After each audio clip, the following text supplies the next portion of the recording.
This is episode 106, and we're asking a very interesting question. Why is life so difficult? Why is it so hard to achieve goals that are important to you? Nothing actually comes easy. Why is that the case? But more importantly, what do you have as tools that can help you to achieve more? This channel is about demonstrating how the principles of the kingdom of God are actually quite powerful in helping us to solve our everyday problems.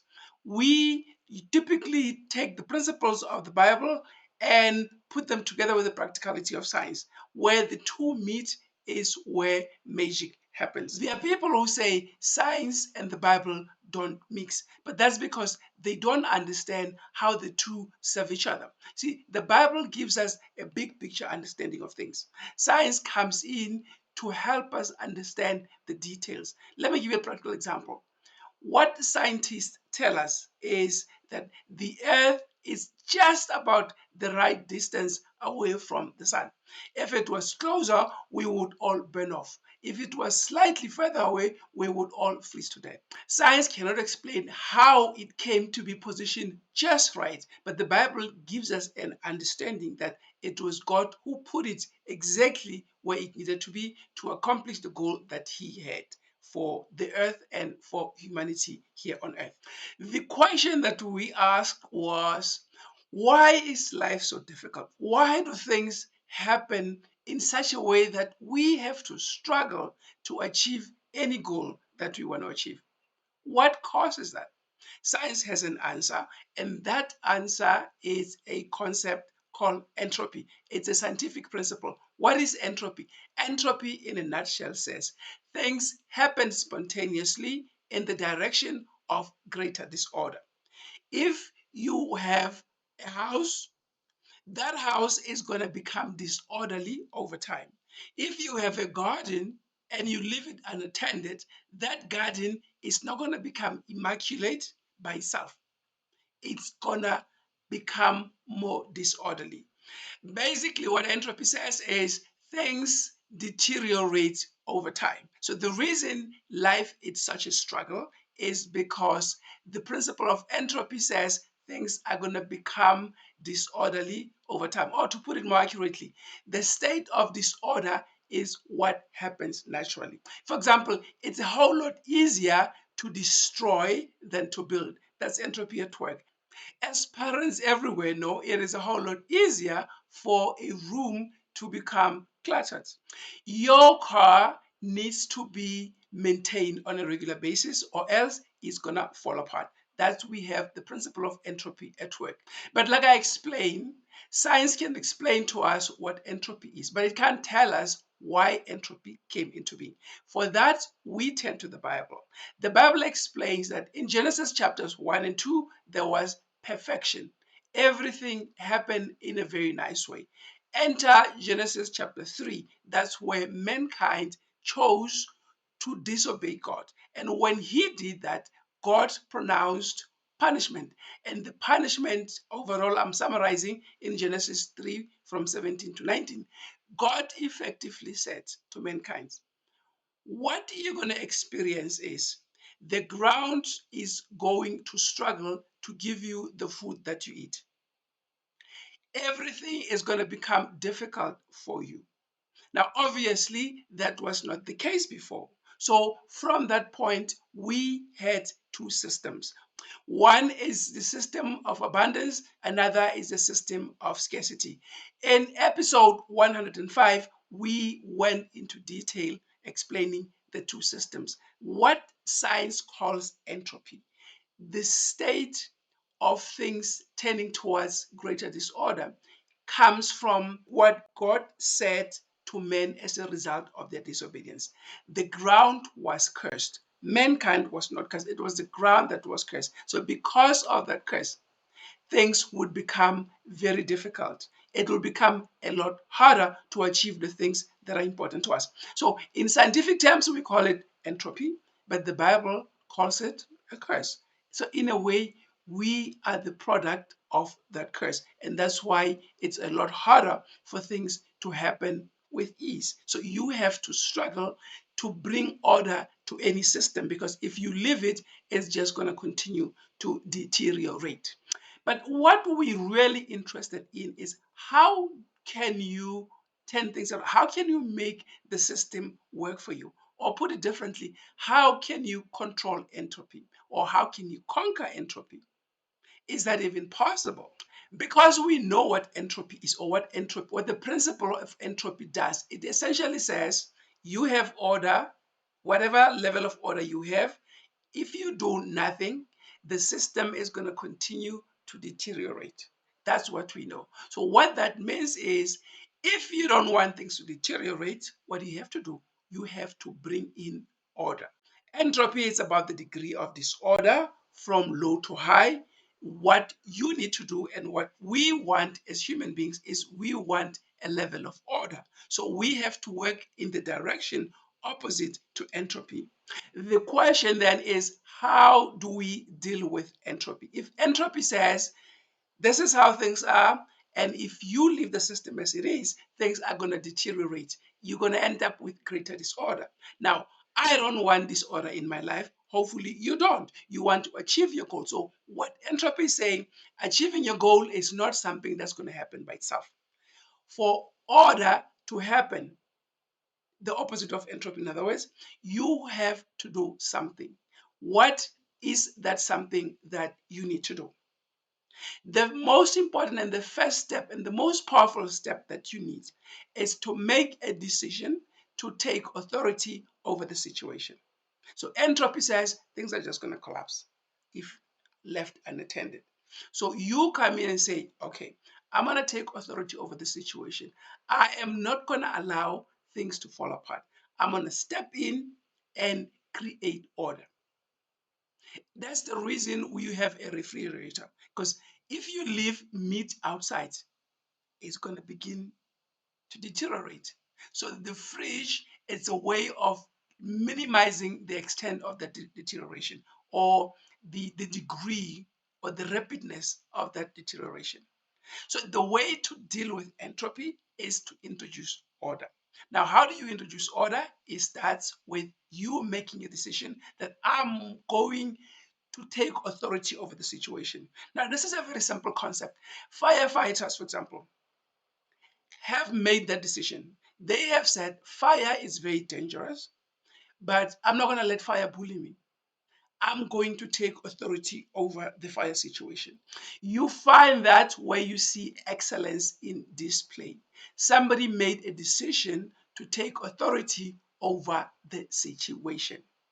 What actually does it mean to take authority over the situation? I'm going to mention three critical things. The first one is you have to make a decision. So it's about intentionality. You have to be intentional. If you're going to keep your garden immaculate, you have to be clear, this is what I desire. And you will get all the equipment and the manpower that you need to keep that garden immaculate. So that's the first thing, intentionality. It is absolutely, absolutely critical. A lot of the problems that we have with reaching our goals can be traced down to intentionality. We like, I want to have this goal. Yeah, things are not working, and we are not intentional about it. And the second part is knowledge. If you're going to defeat this monster, you need to find what principles are applicable, how the system operates, and then decide, okay, so this is how this thing works. So what I'm going to do is I'm going to use higher principles to put it under control. So taking authority comes down to three things. In summary, one is intentionality. You make a very, very intentional. In other words, you saying, I'm devoted to seeing this all the way towards the end. That's the first thing. The second thing is you need to learn the nature of the game, what principles are applicable. And number three, you've got to apply those principles appropriately. A simple example is flying. Gravity says anything that goes up has to come down. But we also know that when it comes down, it's going to come down very, very quickly.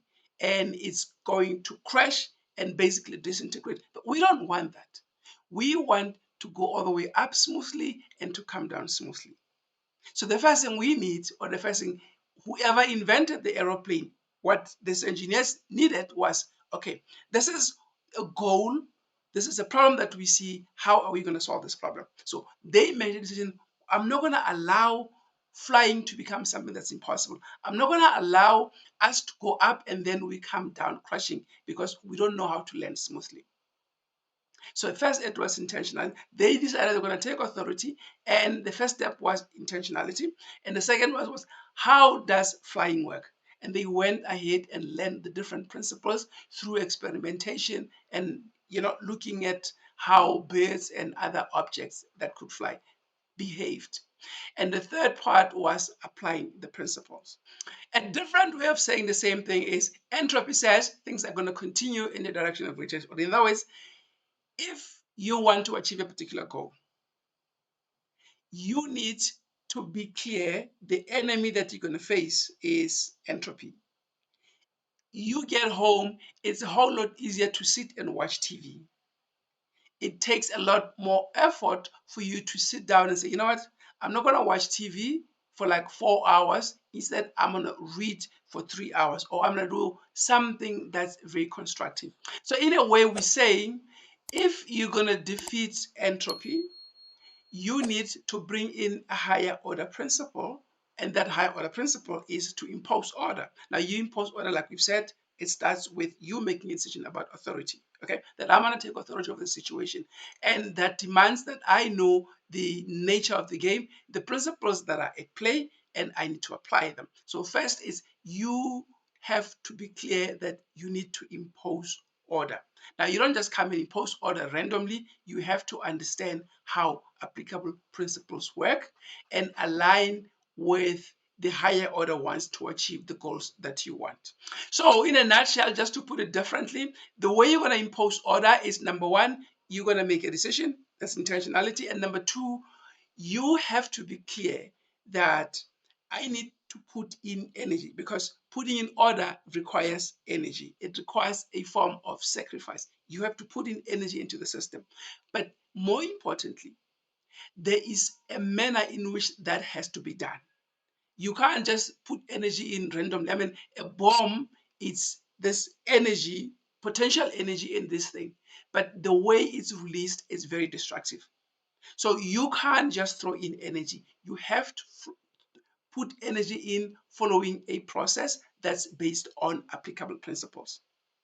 So we're saying, number one, decide. Number two, bring in energy. We've spoken about learning and the other sacrifices and costs that you're going to have to endure. And number three is you have to follow a process. Now, there's something very, very interesting about this whole journey. You have these goals, you want to achieve your goals, is part of what comes into the picture. We call that entropy surrogate. Now, entropy is not necessarily a bad thing. I mean, it's how things are. But what tends to happen is the surrogate of this tendency for things to happen in the direction of greater disorder is fear. The role of fear is this.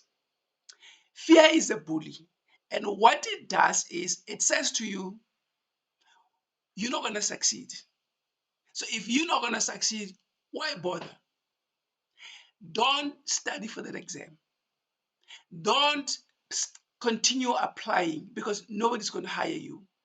Whatever it is that you fear, fear is saying, don't bother. But realize something, by not trying, you guarantee to fail. So fear, in a sense, is saying, you're lousy. You're a failure. You're not going to make it. So don't even bother. But by not bothering, you guaranteeing the outcome that is failure. So fear, in a way, is an imposter. And if you allow it to rule your life, you're not going to achieve much. Now, so many of us have ended up giving up on our goals, on our dreams, because we tried this, it didn't work. We tried this way, we tried this way, we tried this way, nothing worked. But why didn't it work? Did we, number one, make a clear intentional decision that this is something that I want? Number two, were we prepared to put in the energy for the cost that would be associated with achieving that goal. And number three, is there a particular process that we followed? Now let's look at finances. Many of us, we just randomly go about. I mean, we know, most of us at least, that as soon as you start working, you need to start saving. As soon as you start working, as soon as you have enough money in your savings account, a surplus, you need to start investing. But how many of us actually do it? We don't. And when you ask people, why don't you do it? Um, you'll have, there's nothing coherent that comes through. But at the root of that is fear. And remember how fear operates? Lack of knowledge. Lack of knowledge is where you'd find fear hiding. That's why the way to take control of the situation is to make a decision to take authority over the situation. That's how you're going to control, not really control, but that's how you're going to achieve more things that are important to you. There is another principle that I want to talk to you about. It's called TMT arbitrage. Now, I'm going to talk about it in the context of money, but like all principles, it can be applied across the board. Now, the T stands for time, M stands for money, and the other T stands for time. So it's time, money, time arbitrage. What does that mean? It's saying, if we're talking about money in this case, a lot of us have something that we can use to trade, to negotiate, to move forward, to exchange for something that we want. So it's saying use the time that you have to build a skill and use that skill to solve a problem and take the solution and go sell it. For a lot of us, at the beginning of our careers, we have a lot of time. So what this is saying, what you have as a resource is time. Now use that resource to help you get to where you want to get to. So it's saying you've got time, use the time to get a skill, and that skill you use to solve a problem, and you take that solution and sell it. And it's through selling that solution that you'll end up with money, something that is more important than the time that you have. Or let me put it differently, something that is important that will help you to free up some of your time. Okay, let me put it this way. So you use your time to make money. So I'm an engineer, I'm a medical doctor, I'm a lawyer, I'm an accountant. So I have the skill. So I use the skill and I charge for that skill and I get the money. And what do? Because I'm starting out, so I use the money to buy a productivity tool, maybe a new laptop that's a whole lot faster. I buy maybe trucks if I'm in that kind of business. So I use the time that I had to make money, and that money I use to buy a productivity tool that'll free up more of my time or some of my time so I can go back to solving more problems to make more money. You see, that way you gradually inching towards where you want to get to.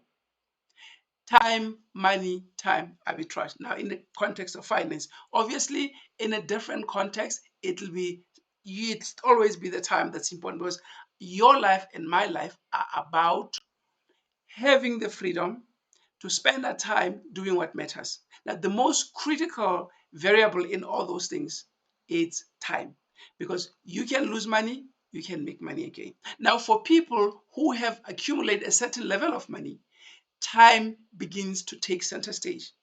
If I have the choice between driving to that place and the drive is going to take 3 hours, or flying to that place and the flight is maybe an hour or so, what am I going to choose? I'm going to choose to fly, because by flying, I'm going to save time. And that time that I would have saved, I'm going to use to begin to make more money. That's essentially what we're saying, is the way to inch towards your goals is to take these principles of TMT arbitrage and begin to apply given the situation that you're facing. But ultimately, the way to get results, be very clear that the enemy that you face is entropy. Entropy says things happen spontaneously in the direction of greater disorder. Remember, spontaneously is operative word. In other words, if you do nothing, things are going to deteriorate. That means if that goal is important to you, you need to be active. You need to have a plan. You need to have a system of order that will say, do this, do this, do this. As human beings, let's be honest about it, we really are lazy. Well, science puts it in fancy language. It says our desire is always to minimize the expenditure of energy. But that saying is, I'm not going to do something that I can get away without doing. But if you want something that's more valuable, it means you have to spend that energy to get to that thing that's valuable. But it's like I said earlier, you're not just going to spend it randomly. There is a process that you need to follow. If losing weight is important to you, you have to be very intentional about that, and you need to understand the principles at work, and you have to apply those principles. If achieving this goal is important to you, you need to find out, how do I achieve that goal? How have others achieved that goal? What do I have that I can use, TMT arbitrage, that can give me extra leverage? In a nutshell, we're saying the way to get results is, number one, make a decision. And number two, that's intentionality. Number two, know the game that you play. And number three, make sure that your ecosystem benefits. You go out and get a result, just make sure other people benefit as part of the process, because they will be more inclined to help you. Now, this is something that's not necessarily directly involved with this particular topic, but it's part of the bigger set of principles that are about achieving goals in a sustainable way. It's always important to make sure that the benefit doesn't just accrue to you alone. Because if I'm supposed to work with you, but in the last 2, 3 times I worked with you, you took all the credit and I got nothing out of it, I'm not going to want to work with you. So that's why we say the whole issue about entropy, the way to deal with it is to take authority over the situation. And that means, number one, you must be intentional. And number two, you must know the principles that are at play, know the game you're playing. And number three, you follow the process, but make sure that the ecosystem benefits. Remember, in the previous lesson, episode 105, we spoke about the two systems, the abundance system and the scarcity system. The abundance system always focuses on growing the ecosystem, whereas the scarcity system is about me and me alone. Now, that has very, very serious limitations. So my challenge to you is, now that you understand who the enemy is or what the enemy is that you're up against, what are you going to do differently going forward? You need to take authority, and that's the decision that you make. What are you going to take authority over in relation to the challenges that you've been facing? If you found this video helpful, remember what I always say, shout out to everybody else by subscribing, by commenting, by liking, and all those things. Before I go, let me just say, in the next episode 107, we're going to talk about the power of storytelling. The storytelling, it's such a powerful weapon, not only in communication, but so many of us don't reach our goals because somewhere along the line we lose track of what matters. Storytelling is a powerful tool to help us to maintain focus, but also to help us track where we are as part of the adventure. See you later. Bye bye.